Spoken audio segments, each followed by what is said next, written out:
ар бир өкүл ата болгон, өкүл апа болгон киши туура түшүнүш керек. Бизде Кыргызда мына өкүл ата деген, өкүл апа деген нерсе аябай чоң бир мындай бактуу орун.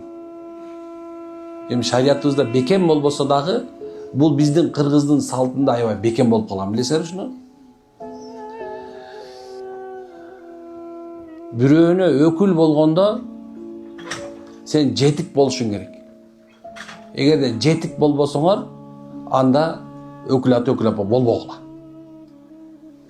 Өзүңдүн аялың менен, өзүңдүн күйөөң менен маселеңди чече албаган адамдардын өкүл ата, өкүл апа болушун мен каалабайм.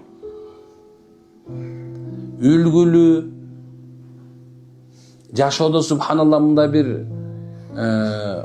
жакшы тарабынан көрүнгөн, ичинде да сыртында жакшы болгон, үй бүлөлүк мамиле жакшы болгондорду койгула.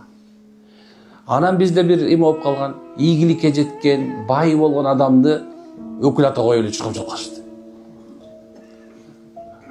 Жок, андай эмес. Мен булар менен баш отуңар менен катышып кеткиле деп айтпайм. Өкүл ата, өкүл апа менен. Баягы жерде дуу болуп бүттү.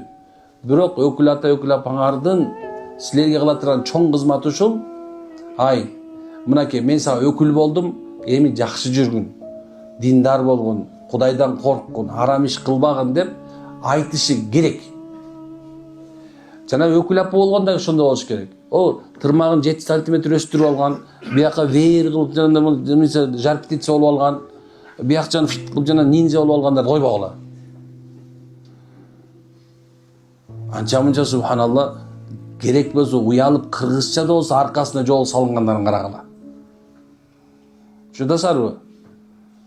Мына ошол аял, мына ошол өкүл болгон кызына, кыз деп атат да. Эми сен балаңа эмес, кызыңа, ошол кыз болуп атканга барып туруп күйөөңдү сыйла. Кудайдан корк. Акысына жедирбегин. Кыяматта коркосуң, коркунуч болот. Күйөөңө жакшы мамиле кыл.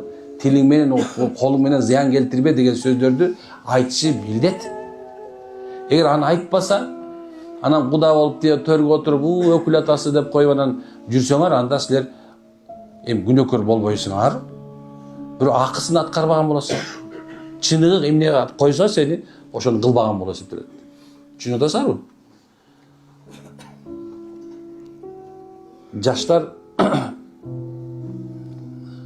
азыр катышкандар менен ой өкүл ата кылып калыптыр дегендер сөздөр чыгып атат азыр. Катышканы менен. Жок, андай кылбаш керек. Силердин айта турган нерсеңер ушул. Качан эгерде кимдир бирөө өкүл ата коем деп атса, аны катышкан эмес, акылдуураак койгонго аракет кыл.